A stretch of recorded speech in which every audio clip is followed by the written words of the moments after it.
Allah sudah melimpahkan iman dan hidayah ke dalam jiwa kita. Karena itu adalah yang akan menyelamatkan kehidupan kita ini sesungguhnya. Mengiringi rasa syukur kita kepada Allah, bersalawat kita kepada Nabi kita Nabi Muhammad sallallahu alaihi wasallam. Allahumma shalli ala Muhammad wa ala ali Muhammad kama shallaita ala Ibrahim wa ala ali Ibrahim. Pada ibu-ibu hadir pada bulan yang lalu kita pengajiannya bahas tentang dua sifat pada manusia yang dapat menjadikan atau menciptakan ketidaktenangan di dalam dirinya. Yang pertama yaitu kalau dia ditimpa oleh sesuatu yang tidak dia sukai, dia selalu dalam keadaan keluh kesah. Tapi kalau ditimpa oleh kebaikan, dia lupa kepada Allah. Pada pengajian kita yang lalu juga kita bahas tentang hal-hal yang membuat jiwa kita gelisah itu diantaranya adalah keluh kesah yang diiringi dengan sifat kikir. Dan kikir itu sudah kita bagi-bagi pula pada kajian kita yang lalu. Malam ini karena kajian kita adalah kajian tasawuf berkaitan dengan masalah kejiwaan, berkaitan dengan bagaimana kita bisa mendapatkan ketenangan di dalam hidup kita. Jadi kita sudah bacakan ayat di mana ayat itu artinya adalah dihiasi bagi manusia hubbu syahwati minan nisa, yaitu mencintai atau menyukai perempuan dan anak dan keturunan dan juga barang-barang berharga dari emas dan perak, termasuk kuda khail, kuda yang dikendarai, binatang ternak, kebun, macam-macam. Semua itu adalah mata'ul hayat di dunia. Itu hanya perhiasan saja, aksesoris. Tidak yang sebenarnya. Di situ letak kebahagiaan. Dan sesungguhnya di sisi Allah yang sebaiknya kita dapatkan tadi. Berdasarkan ayat ini, Bapak Ibu, kami kita malam ini adalah kita beri judul penjara-penjara hati atau penjara-penjara jiwa. Terbayang tak oleh kita Bapak Ibu kalau kita di penjara, gimana rasanya? Itu tidak ada orang mengatakan kecuali ada perlakuan khusus, saya senang di penjara. Tapi pada umumnya tidak ada orang mengatakan saya bahagia di penjara. Karena penjara itu sifatnya terkungkung di ruang yang sempit, ya, di luar keinginan kita, tidak sesuai apa yang kita harapkan dan apa yang kita maui. Semuanya terkekang, semuanya terkungkung, namanya juga penjara. Tapi sesungguhnya yang hakikat penjara dalam hidup kita bukanlah penjara fisik. Yang paling berbahaya itu adalah kalau jiwa kita yang terkungkung, jiwa kita yang terpenjara. Sehingga kalau jiwa sudah terpenjara, hidup ini tidak ada artinya. Maka kita akan banyak seperti kalau Buya Hamka mengatakan kita adalah mayat yang hidup, mayat tapi hidup. Tidak berarti. Nah, oleh sebab itulah Bapak Ibu, karena letak kebahagiaan itu di hati kita, di jiwa kita, maka hendaklah kita pandai-pandai memeliharanya, menjaganya, jangan sampai dia terpenjara. Kalau jiwa sudah terpenjara, alamat kehidupan tidak akan tentram dan bahagia. Lalu kira-kira apa saja yang akan membuat jiwa ini terkungkung dan terpenjara sehingga akan membuat dia lupa kepada Allah? Kalau sudah lupa dia kepada Allah, disitulah kesengsaraan hidup kita yang sebenarnya. Kesengsaraan hidup itu Bapak Ibu bukan dikarenakan tidak ada beras yang akan dimakan, bukan tidak ada air yang akan diminum, tapi kesengsaraan kita sebagai hamba Allah ketika jiwa kita tidak bisa berdekat-dekat dengan Allah. Kalau jiwa kita tidak dekat kepada Allah, tidur pun tidak terasa nyenyak. Gimana? Jadi yang dikatakan orang mato lalu hati kalau hati sudah tenteram dan bahagia, nah dimanapun kita bisa tertidur. Kadang-kadang ke bahu kawan balik. Nah itu kan. Kemudian itu mana lama Rasul. Oleh sebab itulah Al-Quran mengingatkan betul kepada kita, hati-hati. Ada sesuatu yang akan menjadi fitnah dalam hidup kalian. Ada sesuatu yang akan menjarakan hati kita sehingga kita terhijab dengan Allah. Hijab artinya apa itu? Ada pembatas. Bagaimana hubungan kita dengan Allah, Bapak Ibu? Seperti hubungan purnama dengan bumi. Bulan purnama itu bulan penuh orang kan. Baca ya. Kalau purnama datang, bumi yang gelap menjadi terang benderang. Bahagia tak perasaan kita kalau purnama itu datang? Usah bahagia. Walaupun lampu mati, listrik tak ada, tapi purnama datang, bumi ini menjadi hidup. Tapi ketika ada awan hitam yang bergelantungan di langit, menjadikan itu cahaya bulan purnama tidak bisa menyentuh bumi, sehingga bumi itu menjadi gelap. Kalau bumi sudah gelap, alamat itu bukan banyak kejahatan. Ya namanya kejahatan bila terjadi ketika ada kegelapan. Dan awak berjalan rumah dimati lampu segala mengundang kejahatan. Nah, ketika gelap itu zulumat, maka gelap sesuatu yang sudah gelap mendatangkan kejahatan. Maka bumi itu adalah ibaratkan diri dan jiwa kita ini. Purnama itu adalah hidayah, rahmat dan karunia Allah. Cahaya purnama yang berbentuk rahmat, karunia dan kasih sayang Allah itu tidak akan menyentuh bumi jiwa kita kalau ada yang membatasi, ada yang menghalangi. Apa itu menghalangi itu? Yang menghalangi itulah dia yang kita sebut dengan hijab, pembatas. Pembatas.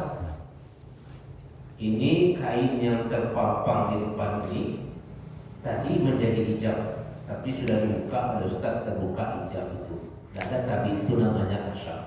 Nampak lebih mudah. Tadi tidak nampak. Seorang hamba yang tidak ada lagi hijab antara dia dengan Allah, disitulah bumi jiwanya akan bahagia. Terang benderang. Tapi selagi ada hijab itu, awan hitam itu, maka selama itu pula jiwanya akan gelap gulita. Selalulah dia akan berpikir buruk di dalam diri. Lalu awan hitam itu yang bisa menghijab kita dengan Allah, apa saja yang akan membatasi kita itu adalah hiasan-hiasan dunia. Kalau tidak pandai-pandai kita, dia akan menjadi awan hitam di dalam hidup kita, dia akan membuat kita terhijab dengan Allah. Apa itu yang pertama? Yang pertama, awan hitam yang akan menghijab kita dengan Allah itu adalah awan nafsu. Awan nafsu itu akan menjadi hawa hitam dalam hidup kita sehingga bisa menghijab kita dengan Allah. Apa itu hawa nafsu?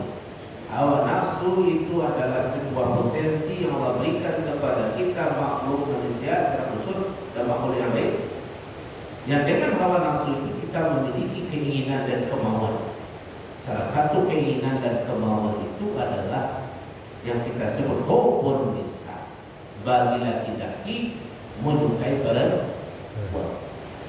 Bahkan pula disebut di situ perempuan menyukai laki-laki karena sifat sopan Al-Quran yang paling nampak rasa suka itu laki-laki. Dia nak baru ke bapak belajar dia lah.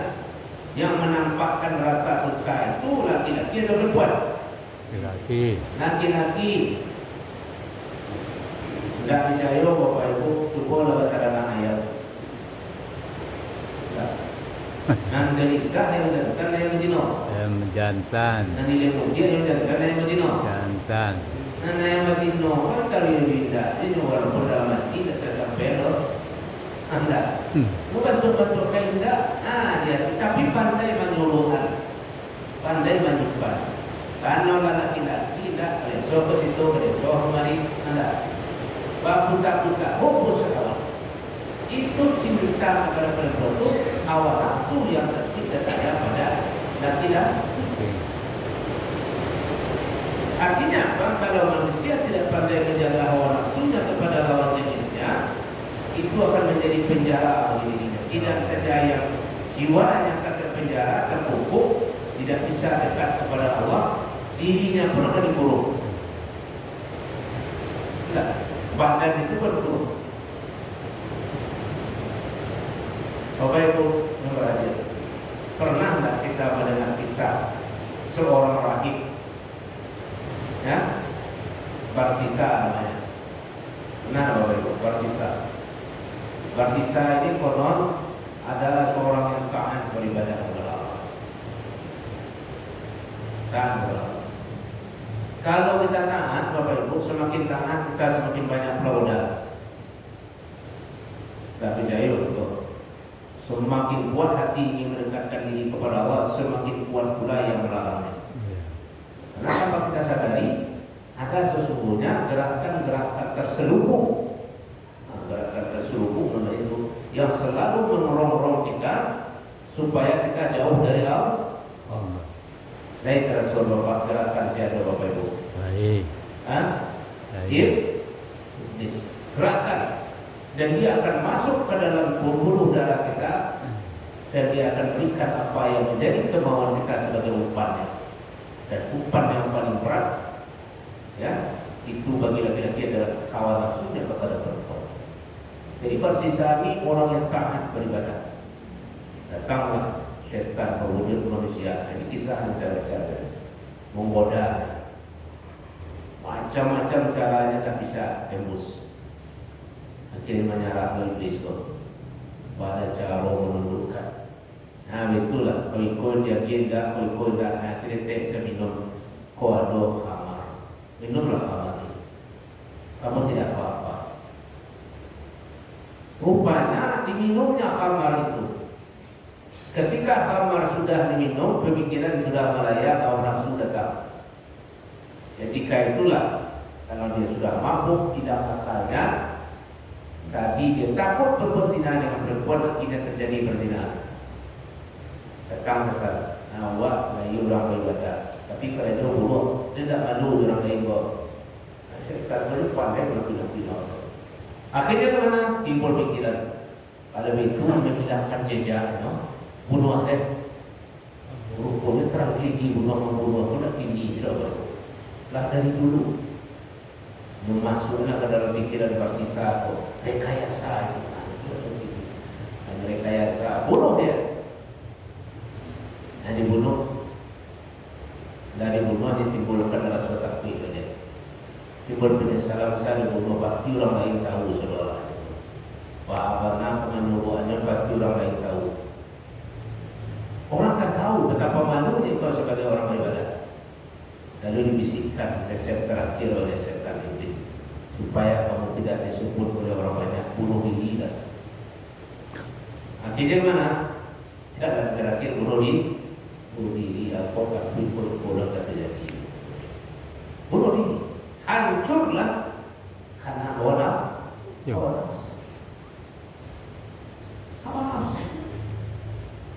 Makanya Rasulullah mengatakan hati-hati. Ya. Itu penjara hati. Penjara hati. Yang kedua, penjara hati apa? Harta. Apakah Islam melarang kita memiliki harta? Tidak ada, dilarang, disuruh. Kalau sudah faidah menjadi sholat fatashiru fil ardi wabtaghu min fadlillah. Kalau sudah selesai kita sholat bertebaran dan mencari rezeki Allah sebanyak-banyak. Tidak ada larang mencari rezeki harta. Tapi jangan harta itu menjadi tujuan utama. Jadikanlah dia itu adalah sebagai teman untuk mendekatkan diri kepada Allah. Menjadi sarana bukan tujuan. Kalau sudah menjadi tujuan, dia terperjara jiwa kita. Dan harta ini dalam bahasa Arab malun. Malun itu ma la yamilu mailun, artinya cenderung. Cenderung artinya apa? Tidak pernah berhenti manusia keinginan itu terhadap harta. Walaupun sudah banyak, pasti dia ingin bertambah terus. Dia lebih mau. Ibu barang dalam rumah. Dalam biasa dapat tapi dalam rumah. Sepuluh ada lagi apa-apa dia lo bagi balang 10 ame. Waktu apa-apa tu makanya melihat anak kuku ke 10 tu. Ada ibu. Ya, mau sebentar sudah barang main koba. Iya kan? Kampanye itu 10 pula tender dah bawa jalan baru ke jalan. Ada saya nampak ibu kok bagi 10.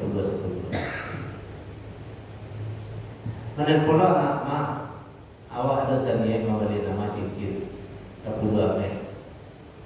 Bagi kita pada pay ama ibu bapa pay ngambil barang telepon lalang lah dulu kan anak menelpon bagi cincin 10 siko nggak terima betul lah terima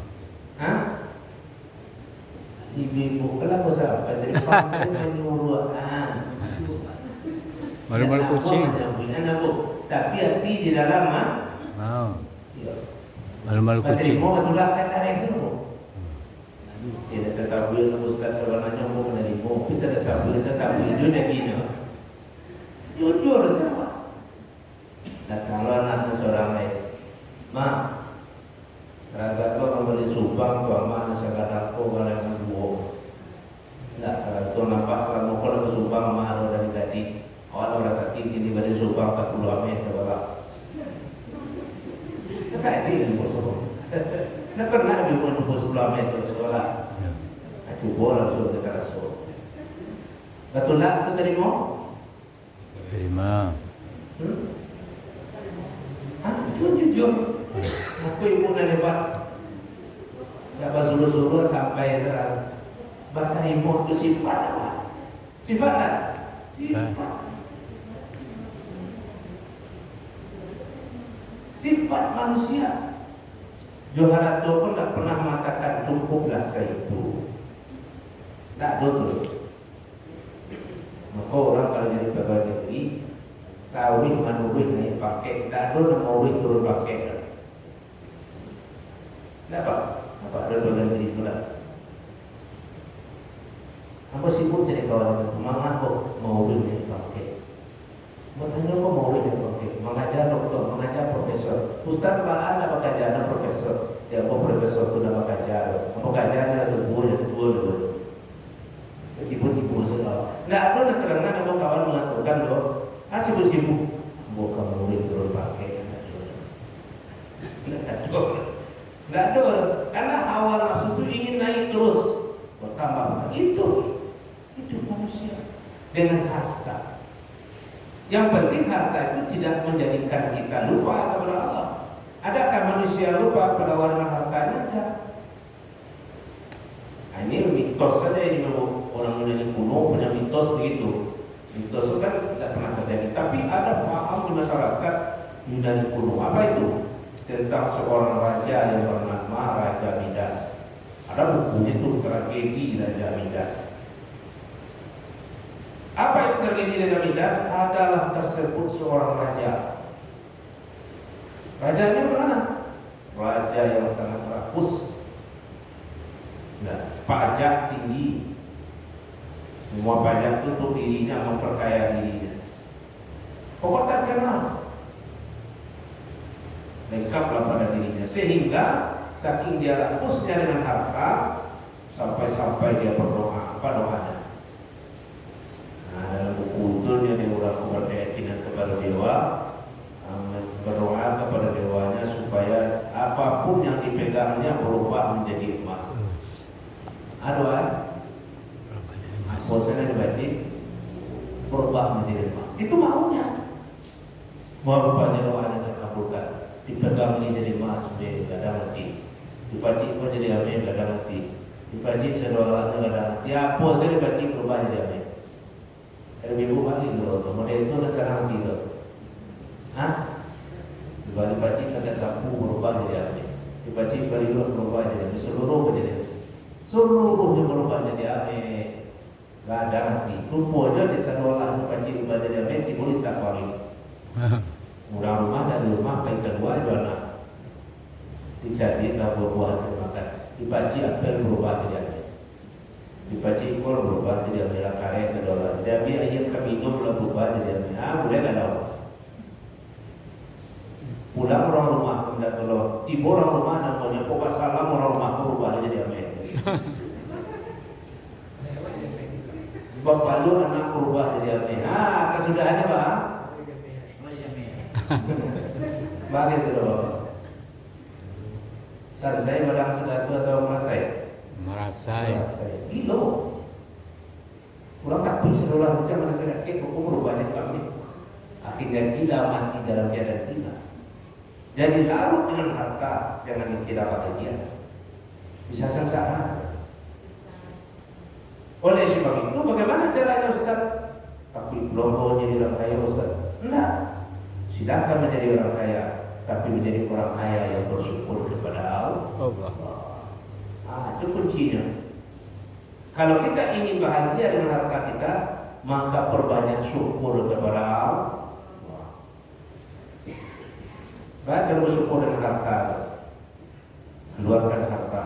Kalau itu sudah sampai senisab dalam bentuk zakat. Belum sampai senisab, keluarkanlah bila bentuk infak dan sedekah. Berbagi, bersyukur. Jadi tidak pula kita di dalam agama kita itu memiliki harta yang berkecukupan dan disuruh. Cuma ini itu dengan rasa bersyukur, perbuatan bersyukur kepada Allah.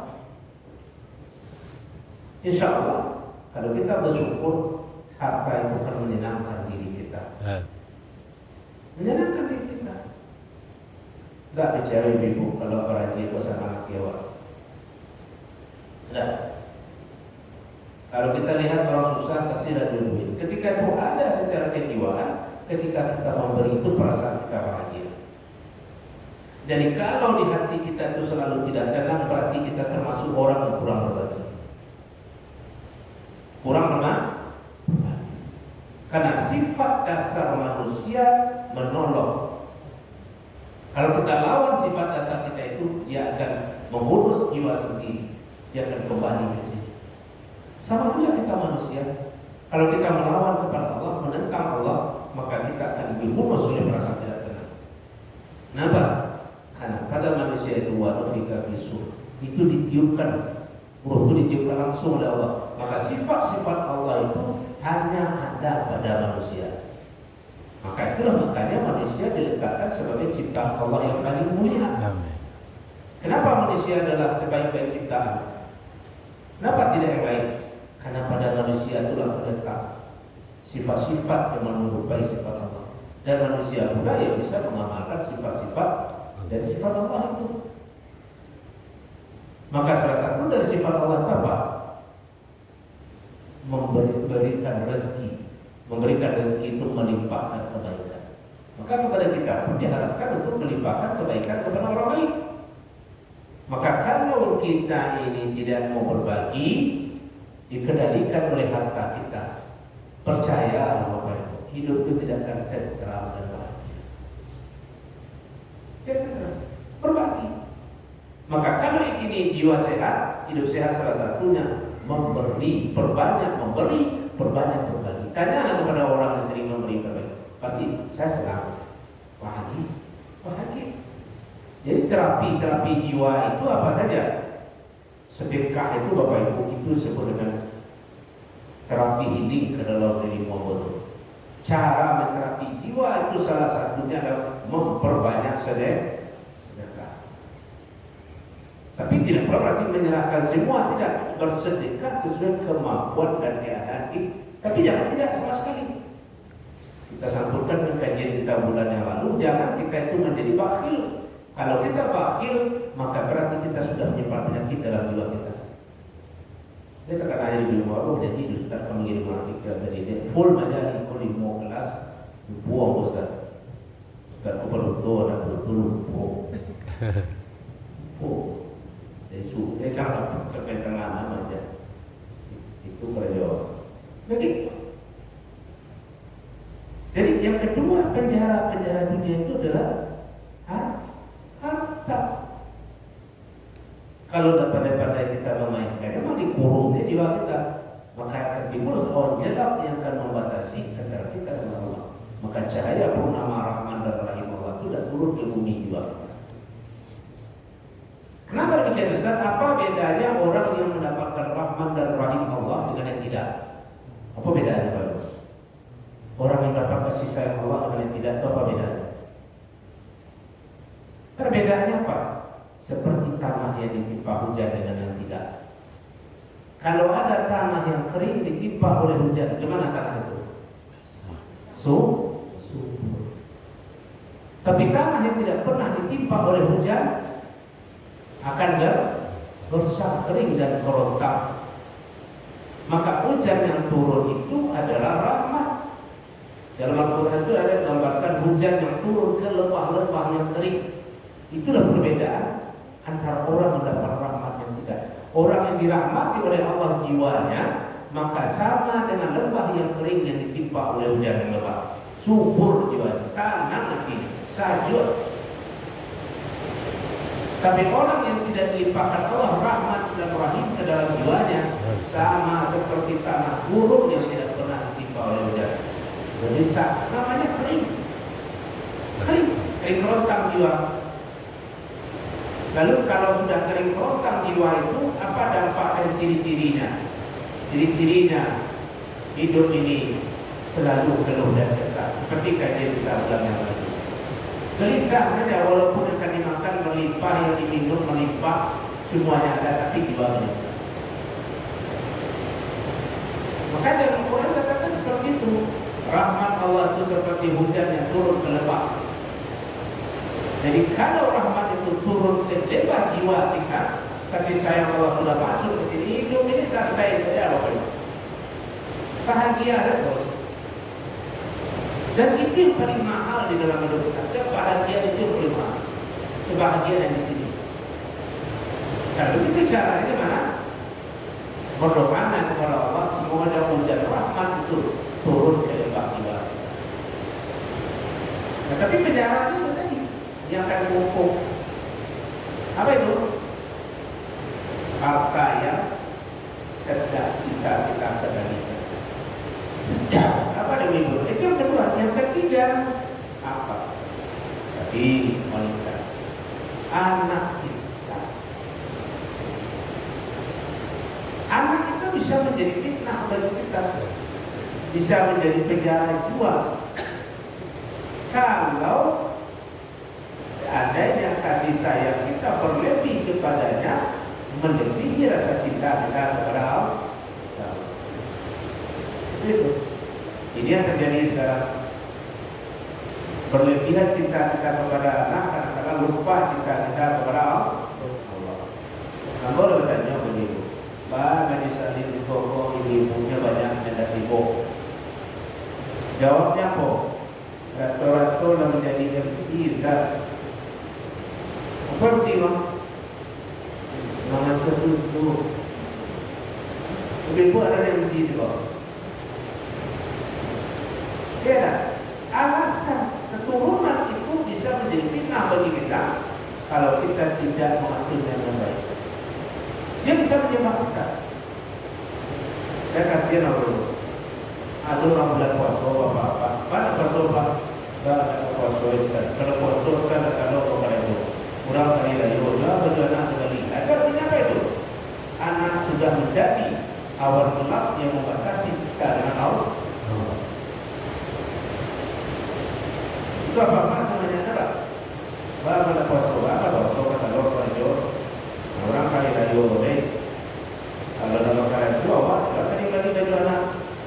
Doa di sekolah anak korban. Pertahankan kita kepada Allah dengan dasar atau dengan alasan anak. Maka saya itu katakan anak itu bisa menjadi fitnah bagi kita kalau kita tidak membinanya di jalan kebaikan dan kita memperburukkan apa yang mereka mau. Makanya Bapak Ibu, kawan selalu berdoa kepada Allah. Dan Rabbi habli minas shalihin. Ya Allah, berilah aku anugerahkan aku anak yang soleh. Walaupun kadang-kadang anak mati doa, jadi dari sebab ada anakku kita soleh kadang berlaku, ada tak? Sebab berkeluarga batu kawan, anak berkeluarga lupa di kawan. Ada tak boleh itu? Ada di mana masa Rasulullah ada begitu. Seorang sahabat yang bernama Alqamah patuh sangat sayang ke anaknya, sayang ke ibunya. Tapi ketika ada istri lupa anaknya, ada tak boleh itu? Ada. Nah, jadi awak selalu mendoakan Rabbi habdina sholihin, anugerahkan aku anak soleh. Tidak saja di masa kecil, masa mudanya, sampai masa tua pun hendaknya kita mendapatkan dalam soleh. Bapak Ibu, jadi kalau demikian, ayat tadi menegaskan betul, itu semua itu mata ayat di dunia, perhiasan saja, tidak hakiki, itu tidak hakiki. Kalau begitu, jangan terlampau larut dengan keindahan. Makanya Rasulullah itu mengatakan, ya, dan setelah di situ itu adalah dunia itu satu yang lezat, mutlak sama dengan rumput yang hijau. Dunia itu seperti itu Bapak, sesuatu yang melezatkan, dan dunia itu seperti rumput yang hijau. Karena rumput yang hijau tidak ada binatang terbang yang menolaknya, pasti dimakannya semua. Hati-hati kita. Dan di dalam Al-Quran tadi berulang-ulang kata dunia yang disebutkan. Kalau saya tidak salah ada 113 kali. Diulang kata dunia. Apa makna dunia itu? Pertama, makna dunia itu asghar, kecil. Jadi dunia itu kecil, Pak. Kalau itu yang besar itu apa? Akhirat kecil itu apa? Yang kita dapatkan di dunia ini semuanya kecil. Kenikmatan itu yang kecil baru di sini. Kenikmatan besar nanti di akhirat. Kebahagiaan di dunia kecil, semuanya kecil. Jadi dunia itu artinya kecil.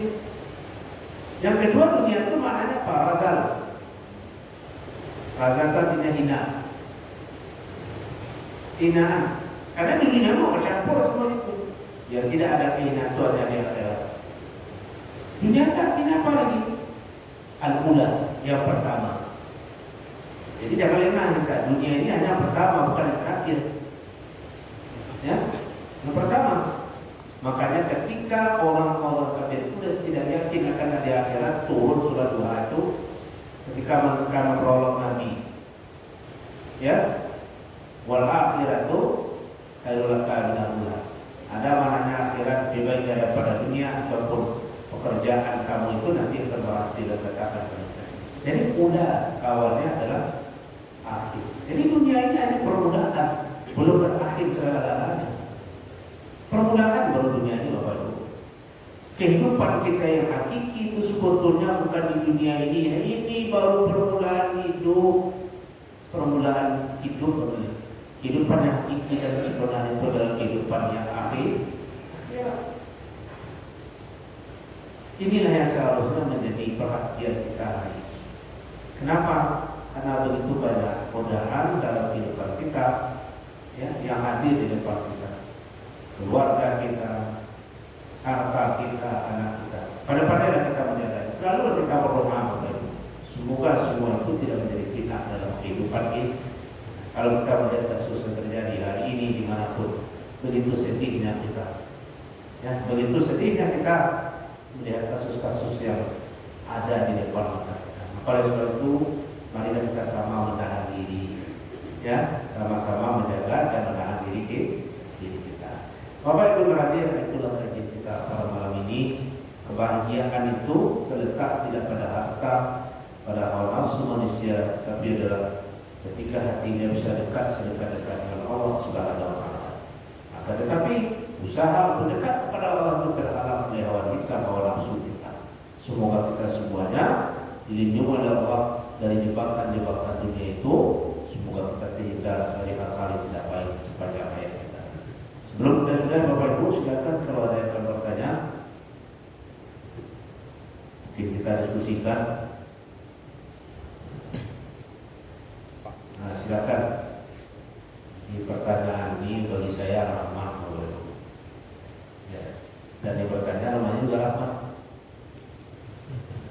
Mas? Minta nasihat mungkin Pak. Ya, Lebih bagi kita yang baru berkeluarga. ya. Jadi mencintai wanita gitu kan. Yang pertama itu dihiasi kan. Jadi batas mungkin atau kita tidak berlebihan dalam terhadap istri bagaimana kira-kira. Saya minta nasihatnya. Tentu kepada Ekola. Alah Pak. Ada, oh ada. Selamat Pak. Kalau ada itu doakan saja. Kita doakan itu suka keselamatan. Cinta itu kepada makhluk adalah anugerah dari Allah. Dan itu disebut fitrah. Kullu mauludin yuladu fitrah. Setiap kita itu dilahirkan dari fitrah. Salah satunya menyukai. Sayang itu fitrah. Dan kemudian di dalam Islam fitrah itu mesti disalurkan sesuai ketentuan syariat yang disebut dengan pernikahan. Itu fitrah yang benar. Lalu bagaimana kita bersikap kepada orang yang kita cintai bagi suami kepada istrinya? Rasulullah di luar agama kita mencintai sepenuh hati, tapi tidak melebihi cinta kita kepada Allah. Nabi kita itu sangat mencintai istrinya, tapi cintanya kepada istrinya tidak melampaui cintanya kepada Allah. Kalau begitu, apa kita mulailah dia karena Allah. Dimulai karena Allah.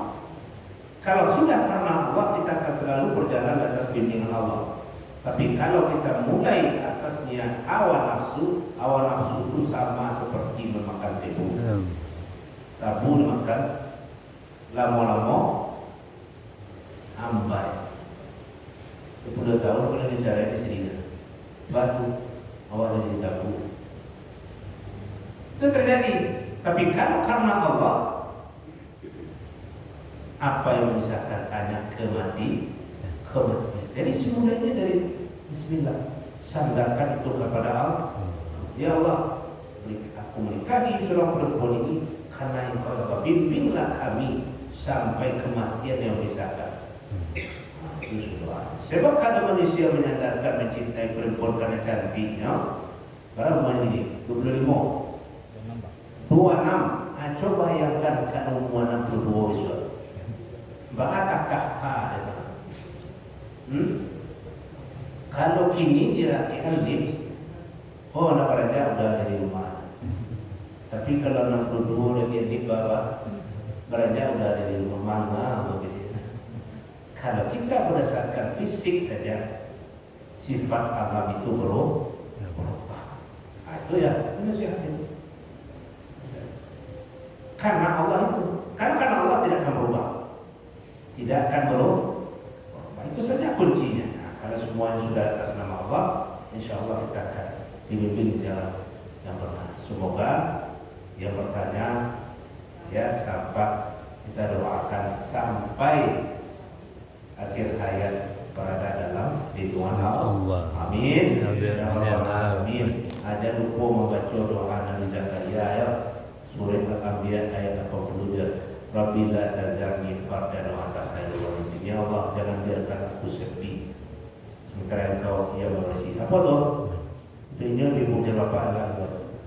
Atau Nabi Zakaria kau tapi anak Allah Bang. Enggak. Bukan kalau gini tapi anak kalau orang makan kurma mudo rasa.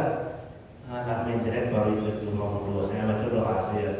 Ada yang saya alami. Kalau kurang kau boleh baca doa sudah pengajian. Maksud siswa dulu Pak. Baca buah tanya. Buat tanya. Tapi cara baca buah itu